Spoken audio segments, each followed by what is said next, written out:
Next slide. Izinkan saya memperkenalkan diri saya dulu, Bu Ratna, teman-teman semua. Saya Mahendra Nusanto Surono, 3 orang nama saya jadi satu, karena ayah saya Surono, jadi saya menggunakan nama Surono. Kemudian saya biasa dipanggil Pak Mahe ya. Jadi biar nggak panjang-panjang, cukup dipanggil Mahe aja, teman-teman semua. Saya baru 2 minggu di Surabaya. Jadi saya baru 2 minggu sebagai Regional CEO, Regional Office 9 Surabaya, Bank Syariah Indonesia. Sebelumnya saya bertugas di kantor pusat sebagai Senior Vice President untuk Poning Group di Bank Syariah Indonesia. Sebelumnya saya alumni dari Bank Syariah Mandiri, karir saya juga banyak di Bank Syariah Mandiri, teman-teman. Saya lulus sudah lama tahunnya gitu, dan sama seperti yang tadi ditanyakan oleh Bu Ratna, apakah pernah galau? Iya, galau lah, pasti gitu kan. Pada saat saya lulus, tentunya saya ingin bekerja sesuai dengan bidang saya pada saat saya kuliah. Saya lulusan teknik komputer, teman-teman, yang harusnya saya sibuk ngurusin robotik di pabrik-pabrik atau di perusahaan manufacturing atau perusahaan sejenisnya, tetapi kok bisa nyasar ke dunia perbankan. Ini kan bikin galau ya. Saya galau juga sama-sama seperti teman-teman. Jadi pada saat saya lulus, kalau saya berbicara mengenai latar belakang pendidikan, tentunya saya ingin bekerja sesuai dengan latar belakang pendidikan saya. Banyak tuh saya zaman dulu kan nggak ada yang namanya seperti sekarang ya, saya nggak tahu LinkedIn segala macam itu, saya nggak tahu lah, pokoknya saya taunya gimana caranya saya masukin surat lamaran sebanyak-banyaknya. Itu aja yang tadi. Nah, tadi Cak tuh keren banget tuh yang jelasin tentang bagaimana cara bikin CV dan seterusnya. Saya dulu nggak ada yang ngajarin, teman-teman. Ya bikin CV sesuai dengan kehendak hati saya aja gitu. Kadang-kala saya bikin seperti ini, kadang seperti itu. Tapi benar, saya juga tidak punya satu CV. Saya punya beberapa CV dan saya punya beberapa model CV gitu kan. Itu tergantung nanti di perusahaan mana yang saya akan lamar. Kalau perusahaannya perusahaan IT, saya bikin CV saya agak berbeda. Kalau perbankan, saya bikin CV saya juga agak berbeda, teman-teman. Jadi memang CV saya yang saya sesuaikan dengan di mana saya apply pekerjaan seperti itu. Tapi pada saat itu sebenarnya tidak terlalu seperti sekarang ya kondisinya. Sehingga alhamdulillah dari sekian banyak aplikasi yang saya kirim, ya hampir semuanya saya dipanggil juga untuk ikut tes selanjutnya gitu kan. Sama ikut tes selanjutnya, bahkan sampai saya sudah masuk kampus pendidikan ya untuk program ODP di perbankan, saya masih dipanggil juga untuk ikut tes di tempat yang lainnya. Seperti itu sih, alhamdulillah teman-teman. Mungkin karena rezeki saya lumayan agak bagus, jadi ya saya bisa diterima. Tetapi pada saat itu yang pertama kali menerima saya bekerja adalah perbankan. Ya, karena memang perbankan, kalau dari perbankan itu bisa dari semua bidang ya teman-teman, bisa dari semua bidang. Jadi nggak mesti harus yang orang ekonomi, yang orang non ekonomi pun juga bisa masuk dunia perbankan seperti itu. Karena untuk masuk ke perbankan nanti kita sebagai pegawai baru akan dididik terlebih dahulu. Ya, dididik terkait dengan basic operasional perbankan, kemudian nanti tergantung dengan peminatan dan yang kita ambil. Seperti yang saya lakukan, saya dulu ODP, Officer Development Program, ikut pendidikan di salah satu bank swasta di Indonesia juga, teman-teman. Dan karena dia yang manggil duluan, kemudian saya juga minta izin, minta restu sama orang tua saya, terutama ibu saya. Ya alhamdulillah, saya ambil yang perbankan. Dan sampai dengan sekarang berarti sudah lumayan saya ada di dunia perbankan. Sejak tahun 1996, saya sudah mulai masuk di dunia perbankan, teman-teman. Ya saya dulu belum masuk ke Bank Syariah Mandiri juga, ya kemudian di tahun 2002 saya hijrah ke Bank Syariah Mandiri seperti itu sampai dengan sekarang.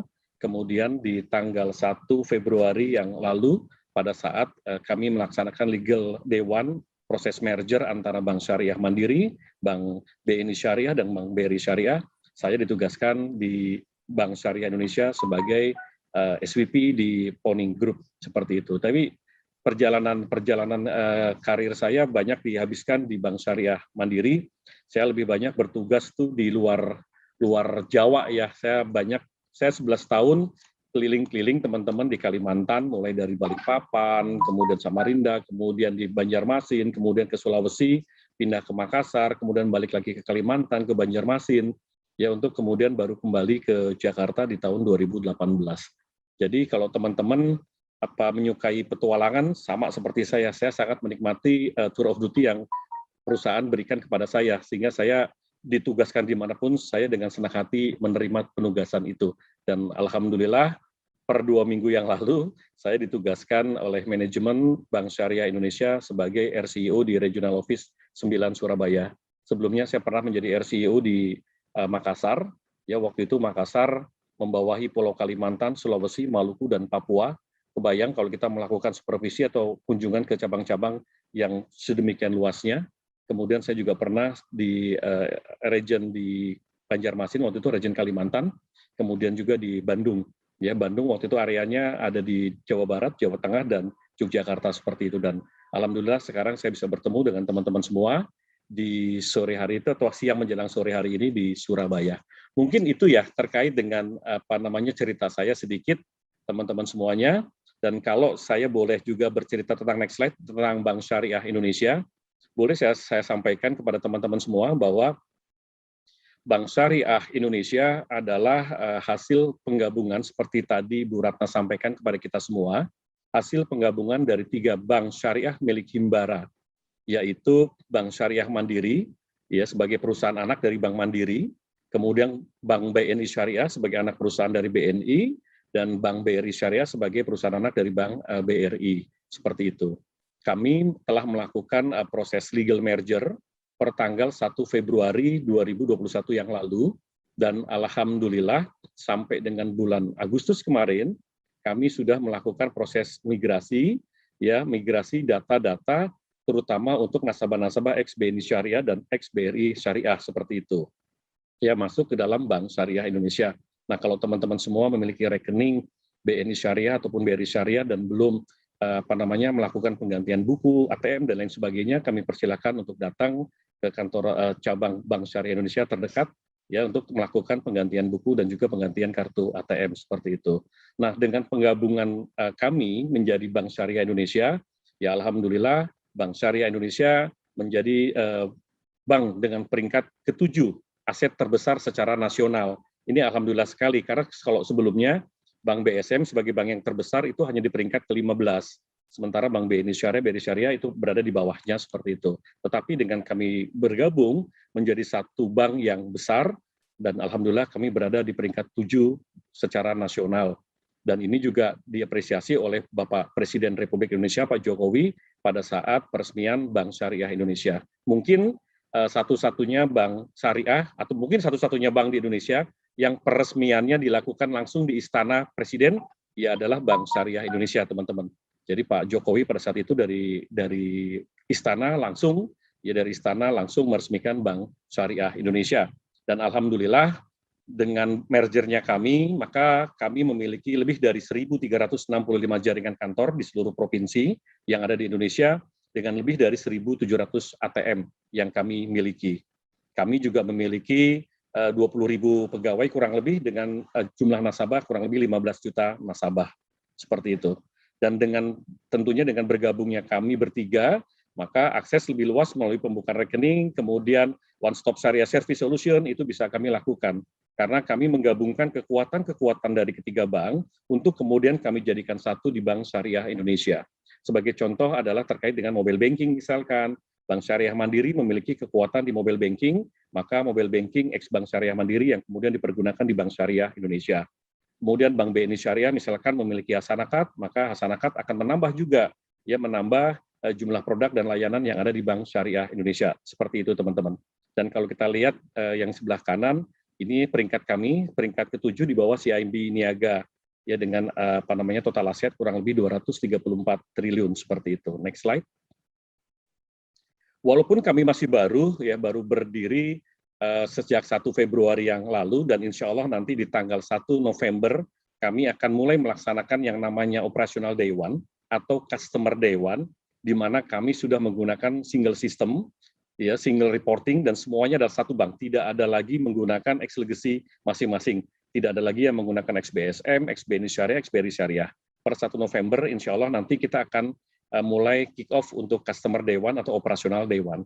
Walaupun kami masih baru, teman-teman sekalian, alhamdulillah kami juga sudah memperoleh penghargaan-penghargaan. Salah satunya adalah kami dinobatkan sebagai The World Best Bank ya 2021 oleh Forbes. Kemudian ada juga Innews Maker Award 2021, Digital Brands Award dari Infobank, kemudian SMA Financial Award dari Infobank juga. Ini adalah salah satu penghargaan dari pihak eksternal. Jadi walaupun kami masih bank yang relatif baru, tetapi pihak eksternal sudah mengakui keberadaan kami. Next slide. Ini mungkin juga karena kami memiliki cita-cita, teman-teman, sama mungkin seperti teman-teman semua yang memiliki cita-cita atau memiliki visi. Ya, kami memiliki visi besar bahwa insya Allah di 5 tahun ke depan, ya Bank Syariah Indonesia akan menjadi top 10 bank syariah global berdasarkan kapitalisasi market dalam waktu 5 tahun yang akan datang. Ini adalah cita-cita kami, ini adalah visi kami bahwa kami akan masuk ke global. Ya, tapi kita tidak hanya jagoan di lokal atau di regional, tapi kita juga pengen jadi jagoan di global seperti itu. Ya, mudah-mudahan kita bisa segera masuk menjadi top 10 bank syariah. Kemarin sebenarnya kami sudah sempat masuk juga ke top 10 bank syariah ini, seperti itu teman-teman.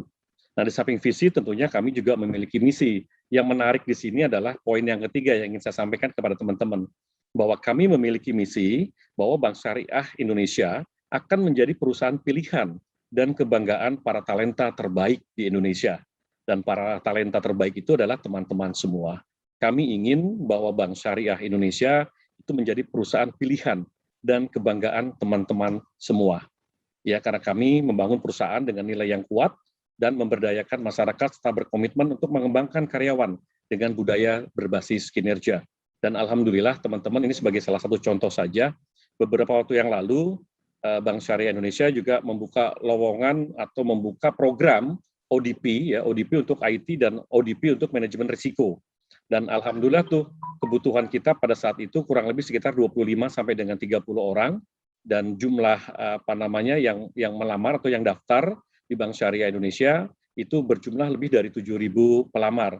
Walaupun sebenarnya kami tidak melakukan pengumuman secara besar-besaran, kami hanya pasang di website kami dan mungkin juga beberapa kawan-kawan yang menginformasikan melalui media sosial, ya baik IG maupun Facebook yang dimiliki oleh kawan-kawan seperti itu. Dan alhamdulillah ini juga salah satu yang menggembirakan buat kami, artinya kehadiran kami Bank Syariah Indonesia di Indonesia itu disambut dengan baik oleh para talenta terbaik yang dimiliki oleh Indonesia, termasuk mungkin diantaranya adalah teman-teman semua. Dan alhamdulillah juga teman-teman sejak sebulan yang lalu di Region 9 Surabaya juga kami ada Kampus Merdeka, ya Kampus Merdeka, dan dari UNER ini ada lima mahasiswa UNER yang join ke dalam Kampus Merdeka di Bank Syariah Indonesia, dan insya Allah mulai besok, ya mulai tanggal 23 September besok, teman-teman ya 5 orang teman-teman kita ini akan mulai on the job training, udah mulai belajar real banking seperti apa.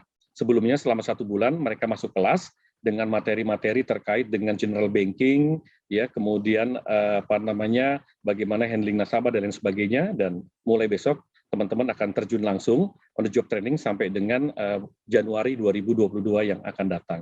Seperti itu. Ini adalah salah satu komitmen kami Bank Syariah Indonesia. Next slide. Lalu next slide boleh. Nah, ini yang menjadi tantangan terbesar di proses merger, teman-teman. Sebenarnya setiap merger selalu ada tantangan, terutama tantangan mengenai integrasi people dan culture, ya. And culture ini selalu menjadi tantangan.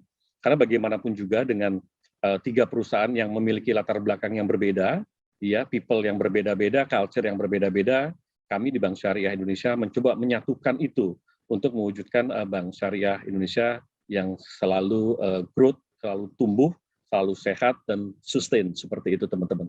Ini ada beberapa tantangan yang kami hadapi dan saat ini juga kami sedang proses penyelesaian di internal kami. Yang pertama adalah people and culture integration, ini yang integrasi people.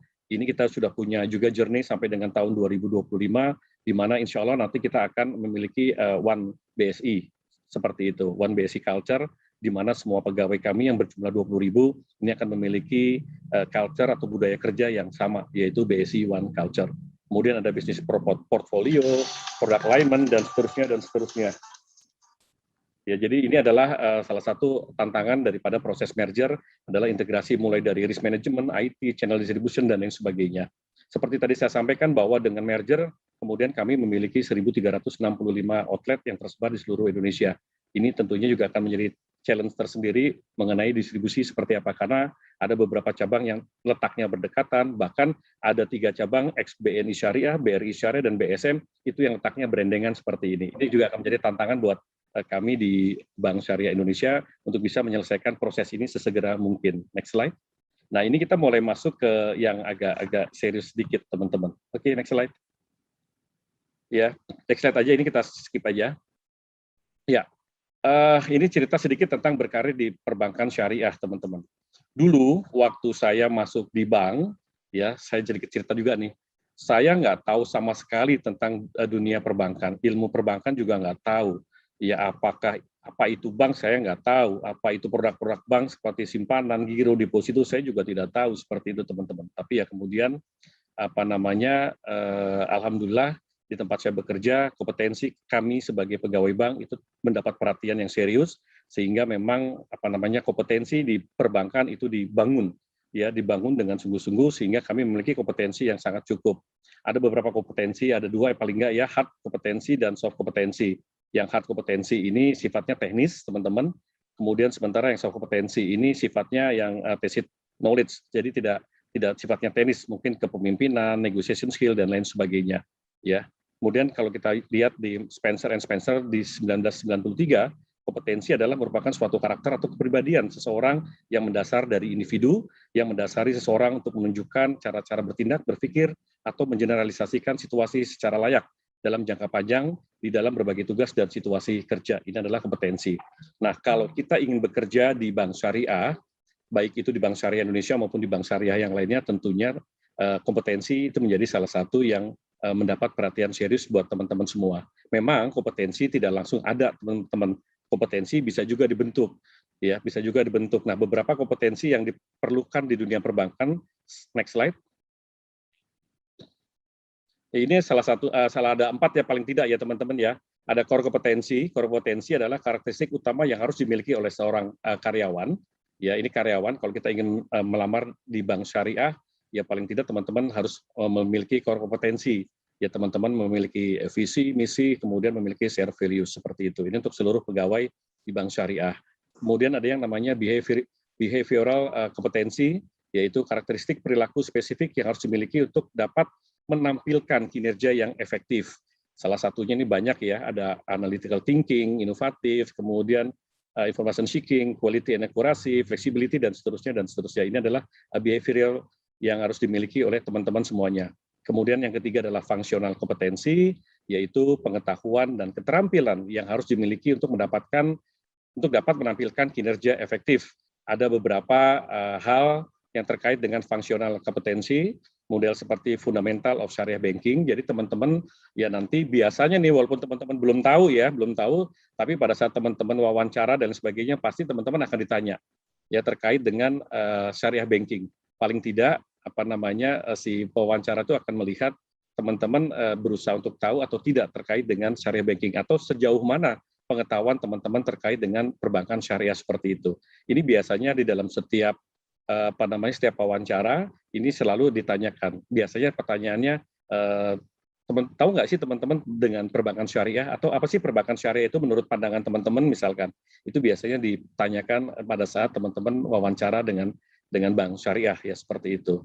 Kemudian ada juga pengetahuan terkait dengan banking operation, financial administrasi, dan reporting. Ini yang umum, tidak mesti harus syariah, tetapi operational banking secara umum. Kemudian financing analysis dan seterusnya. Ya, ini nanti akan menjadi salah satu kompetensi yang dipertanyakan pada saat teman-teman wawancara. Baik, teman-teman, dulu waktu saya ngelamar di bank, walaupun waktu itu di bank konvensional, ya sama, saya juga ditanya terkait dengan pengetahuan terkait dengan perbankan.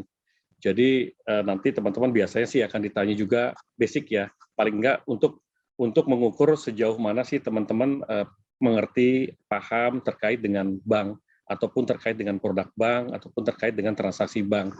Nah, biasanya pertanyaan-pertanyaan seperti itu seringkali muncul. Nah, di perbankan syariah biasanya akan ditambah pertanyaannya terkait dengan pengetahuan teman-teman tentang perbankan syariah. Ini juga tentunya menjadi sesuatu yang harus teman-teman persiapkan pada saat nanti teman-teman akan melakukan wawancara bersama salah satu bank mungkin atau mungkin juga di Bank Syariah Indonesia seperti itu. Nah, kemudian yang terakhir adalah role kompetensi, di mana karakteristik harus dimiliki untuk dapat berkontribusi secara efektif dalam mencapai tujuan kelompok atau unit kerja. Ya, di sini ada leadership, kemudian strategic orientation, leading change, dan development other, dan seterusnya, dan seterusnya. Ini biasanya nanti pertanyaan-pertanyaan yang muncul di dalam wawancara ini bisa macam-macam, teman-teman, bisa juga dalam bentuk cerita, kemudian teman-teman akan mengambil peran di salah satu cerita itu misalkan, ya, sehingga kita akan melihat bagaimana kompetensi teman-teman terkait dengan role kompetensi ini. Jadi ini adalah kompetensi basic yang harus dimiliki ya oleh seluruh pegawai khususnya di Bank Syariah Indonesia. Tetapi ya teman-teman nggak usah khawatir, teman-teman juga nggak usah takut bakal ditanya macam-macam yang kira-kira memberatkan. Enggak, teman-teman.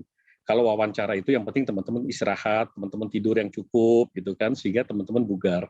Ya, karena nanti dalam pertanyaan-pertanyaan biasanya ada pertanyaan klasik yang jawabannya juga tentunya klasik, ya jawabnya itu aja gitu kan.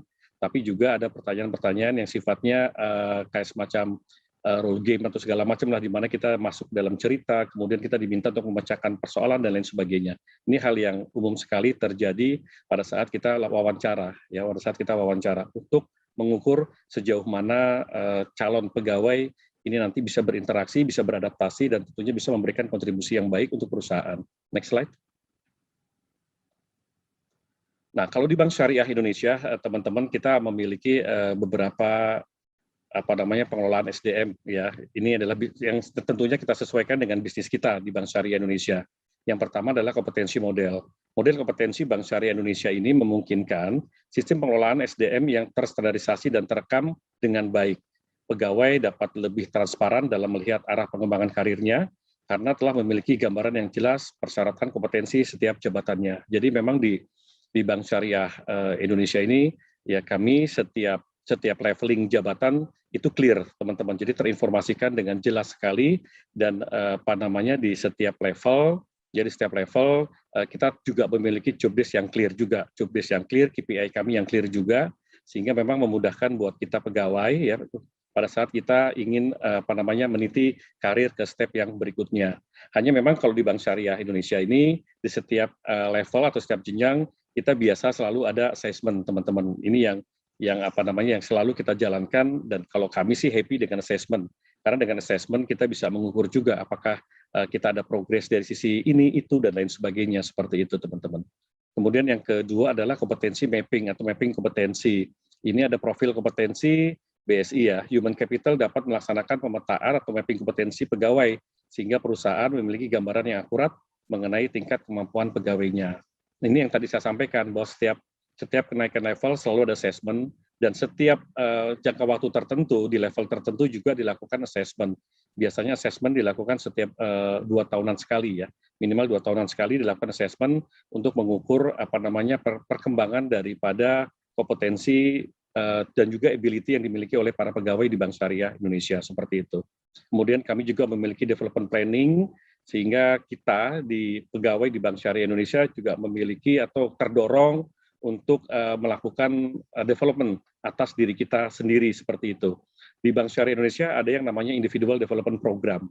Ini biasanya dilakukan secara berkala di setiap triwulanan. Setiap triwulanan kita ada review, kemudian hasil review itu ada Individual Development Program yang diajukan dan disetujui oleh atasan kita, biasanya seperti itu. IDP ini bisa macam-macam, teman-teman, bisa yang sifatnya penugasan, bisa yang sifatnya pendidikan, training, kemudian memimpin unit, data sharing, dan lain sebagainya. Ya, jadi development planning ini juga sudah berjalan di Bank Syariah Indonesia dengan baik. Dan yang terakhir adalah succession planning, yaitu rencana pengembangan pribadi yang jelas, memudahkan perusahaan mengarahkan pegawainya untuk mencapai kualitas yang diinginkan. Di Bank Syariah Indonesia 1, 2, 3, dan 4 ini dijalankan dengan baik melalui divisi atau grup Human Capital Group yang ada di Bank Syariah Indonesia. Jadi teman-teman, selain tadi kompetensi yang harus dimiliki, ya, di Bank Syariah juga untuk meningkatkan kompetensi itu kita siapkan juga development, ya, mulai dari kompetensi model, kompetensi mapping, kemudian development programnya, dan seterusnya, sehingga memang pegawai yang ada di Bank Syariah Indonesia itu sudah terarah teman-teman sudah bisa mengukur kira-kira kita nih mau kemana dan mau jadi apa misalkan, itu juga bisa diukur dengan transparan di Bank Syariah Indonesia, seperti itu. Tapi kalau yang ini biasanya nggak muncul di pertanyaan wawancara sih teman-teman, ini hanya gambaran aja buat teman-teman, bahwa kalau teman-teman nanti bekerja atau teman-teman bergabung dengan kami di Bank Syariah Indonesia, ini adalah kurang lebih yang akan teman-teman lakukan atau teman-teman jalani step by step-nya. Next slide. Oke. Ini mungkin slide terakhir, karena saya lebih suka nanti kita berinteraksi aja teman-teman. Jadi untuk berkarir di Bank Syariah, yang pertama ini pada saat ini ya teman-teman ya, karakter teman-teman pasti juga akan dinilai karakter teman-teman pada saat teman-teman melakukan wawancara, ya. Kemudian terkait dengan integriti, ini juga biasanya nanti akan ada pertanyaan-pertanyaan terkait dengan integriti yang ditanyakan kepada teman-teman, ya, untuk apakah teman-teman terampil melakukan pekerjaan, bagaimana teman-teman memecahkan permasalahan dan seterusnya, termasuk juga passion, kompetensi, talent, dan yang terakhir karena kami Bank Syariah tentunya terkait dengan spiritual, ya, spiritual. Jadi mungkin wawancaranya nanti agak sedikit berbeda ya kalau di Bank Syariah dengan bank konvensional, karena perbedaannya ada pertanyaan-pertanyaan yang terkait dengan spiritual, biasanya seperti itu teman-teman. Bahkan nggak jarang juga kalau nanti pada saat wawancara teman-teman juga diminta untuk mengaji misalkan, seperti itu hal yang memang biasa dilakukan atau biasa terjadi di Bank Syariah, ya, seperti itu. Sehingga untuk bisa menyiasati kemudian memenangkan wawancara, ya teman-teman harus persiapkan diri dengan sebaik-baiknya, teman-teman tahu kompetensi yang dibutuhkan, teman-teman juga harus mempersiapkan mulai dari karakter, integrity, passion, kompetensi, talent, sampai juga dengan spiritual. Nah, harapannya kalau ini teman-teman bisa tampilkan, selain teman-teman punya CV yang baik, kemudian teman-teman bisa menampilkan, bisa menjelaskan, bisa menunjukkan kepada interview yang teman-teman lakukan atau laksanakan, ya insya Allah teman-teman bisa lulus ya. Insya Allah teman-teman bisa lulus untuk tes ini gitu kan. Tapi tentunya ada tes berikutnya. Nah, di Bank Syariah Indonesia teman-teman kita punya beberapa jalur ya. Yang jalur yang pertama adalah melalui tes reguler ya. Reguler itu kalau misalkan ada kebutuhan untuk rekrut tenaga kerja misalkan di cabang punya kebutuhan, maka cabang bisa mengajukan permohonan untuk ada rekrut pegawai baru, misalkan seperti itu. Jalurnya biasa, tes biasa, kemudian penempatannya nanti biasanya sebagai staff atau sebagai officer, ya, di tempat-tempat yang dibutuhkan di cabang. Kemudian ada juga yang melalui jalur khusus seperti ODP yang tadi saya sampaikan, ya, Officer Development Program. Officer Development Program ini mungkin kayak semacam Akabri lah ya, kalau saya boleh terjemahkan dengan Akabri, ini mungkin sejenis Akabrinya di Bank Syariah Indonesia. Ya, kami punya program Officer Development Program, ini biasanya juga buat talent-talent terbaik di Indonesia. Ya, kami tawarkan ada beberapa, ada yang ODP untuk perbankan, operational banking, kemudian ada juga yang untuk pembiayaan, ya, kemudian ada juga seperti yang tadi saya sampaikan untuk manajemen risiko, ada juga untuk ODP IT dan seterusnya dan seterusnya. Ini sesuai dengan kebutuhan dari Bank Syariah Indonesia. Nah, ODP ini biasanya kita selenggarakan secara sentralisasi teman-teman. Jadi tidak mungkin di cabang atau di area atau di region menyelenggarakan ODP. ODP dilakukan oleh human capital kami yang ada di kantor pusat. Sehingga seluruh komunikasi, baik itu mulai dari aplikasi dan seterusnya, itu akan dilakukan oleh kawan-kawan human capital yang ada di kantor pusat. Nah, untuk yang ODP, karena ini adalah kelas khusus, biasanya memang ada wawancara-wawancara dengan direksi. Ya, biasanya teman-teman nanti akan wawancara langsung dengan direksi.